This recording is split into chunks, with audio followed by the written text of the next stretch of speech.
Good evening all of you.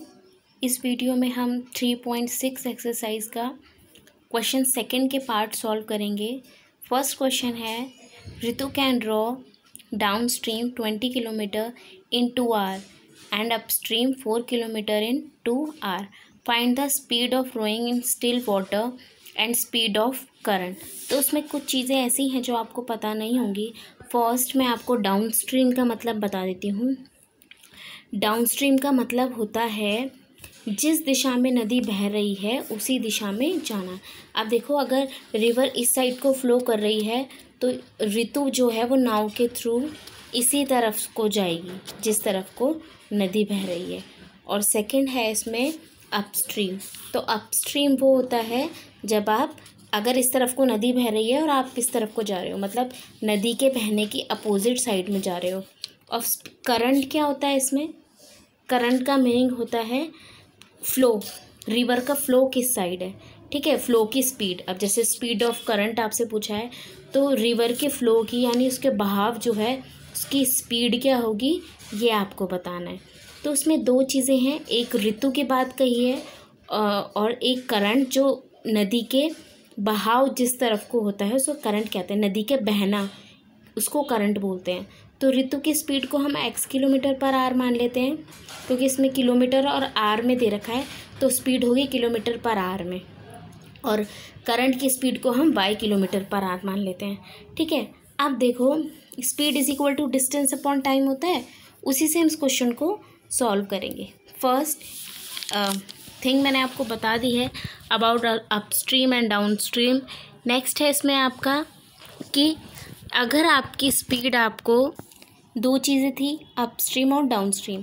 अगर तो आपको आपकी स्पीड डाउनस्ट्रीम में कैलकुलेट करनी है तो आपको मस्ट याद रखना है कि अगर रिवर के फ्लो की बात हो रही है, अपस्ट्रीम डाउनस्ट्रीम की बात हो रही है, तो जो डाउनस्ट्रीम की स्पीड होगी वो आप क्या करोगे, जो भी पर्सन है उसकी स्पीड के साथ जो करंट की स्पीड है वो ऐड कर दोगे। करंट आपका होता है नदी का बहाव कितना है, ठीक है, तो वो भी कोई स्पीड से ही बहेगा, तो उसकी स्पीड जितनी होगी और जितनी पर्सन की स्पीड आपको दे रखी है उन दोनों को आप ऐड कर दोगे तो डाउनस्ट्रीम।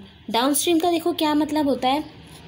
अब आपको एक चीज़ पता होगी कि जिस तरफ को नदी बहेगी अगर हम उसी तरफ को मूव करते हैं तो हम ज़्यादा तेज़ी से जा पाएंगे, बाकायदा अगर हम नदी के अपोजिट साइड में तैरें भी तो, ठीक है। तो जब हम नदी की तरफ को तैरेंगे या नाव के थ्रू जाएंगे तो करंट की स्पीड भी उसी तरफ होगी, यानी नदी का बहाव भी उसी तरफ होगा और हम भी उसी तरफ जा रहे होंगे, तो हम जल्दी से जा पाएंगे क्योंकि पानी हमें धकेलेगा उस तरफ, तो हम जल्दी से जा पाएंगे, ठीक है। तो यानी दोनों स्पीड मिलकर काम करेंगी, हमारी भी और वाटर की भी, इसलिए यहाँ पर डाउन स्ट्रीम में दोनों की स्पीड को ऐड कर दिया जाता है।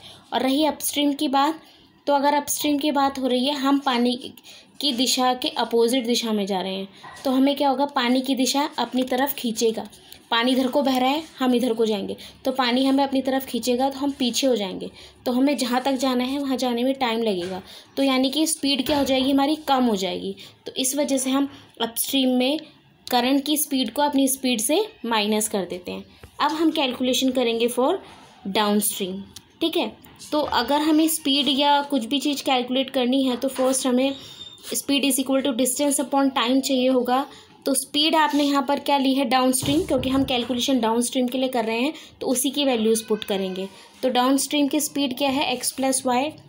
डिस्टेंस क्या है, 20 किलोमीटर, क्योंकि वो डाउनस्ट्रीम में 20 किलोमीटर जा रही है 2 घंटे में, तो डिस्टेंस आपकी होगी 20 किलोमीटर। टाइम आपका हो गया 2 आवर, तो इससे ये 10 टाइम कैंसिल, तो x + y = 10 आपका फर्स्ट इक्वेशन। नेक्स्ट है आपका अपस्ट्रीम। अपस्ट्रीम में x = d/t/y, speed is equal to distance upon time आपका, क्योंकि इन्हीं चीज़ों के बारे में से रिलेट करके हमें दे रखा है तो इसी चीज़ से हम इसको सॉल्व करेंगे।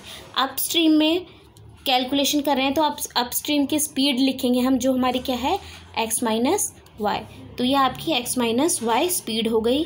अब अपस्ट्रीम जाने में वो कितनी डिस्टेंस कवर कर रहा है, अपस्ट्रीम जाने के लिए वो 4 किलोमीटर की डिस्टेंस कर रहा है। देखो, अपस्ट्रीम वो 4 किलोमीटर जा रहा है 2 आवर में, 2 आवर में 4 किलोमीटर डिस्टेंस हो गई 4, और आपका टाइम हो गया 2 आवर। इससे ये कैंसिल, तो आपकी नेक्स्ट इक्वेशन हो गई x minus Y is equal to 2। तो इन दोनों इक्वेशंस को जो सारे मेथड से जो मेथड आपको इजी लगेगा आप उससे सॉल्व कर सकते हो। मैंने इसमें सॉल्व किया है इसको एलिमिनेशन मेथड से, क्योंकि उससे इजीली सॉल्व हो जाएगा।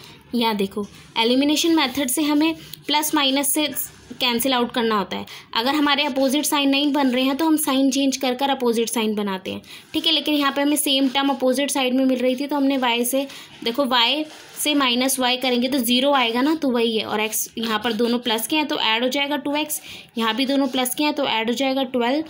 x की वैल्यू निकालनी है, 2 को उधर भेज देंगे, x की वैल्यू 6 आ गई। x आपने किसको माना था? ऋतु की स्पीड को। तो ये जो x की वैल्यू है वो किसकी स्पीड आई? आपकी ऋतु की स्पीड, क्योंकि x आपने ऋतु की स्पीड को माना है, ठीक है। अब आपको y भी निकालना है, क्योंकि आपसे करंट की स्पीड भी पूछी है।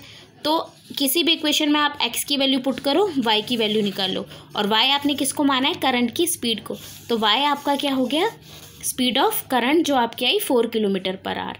तो ये था आपका क्वेश्चन 2 का पार्ट फर्स्ट।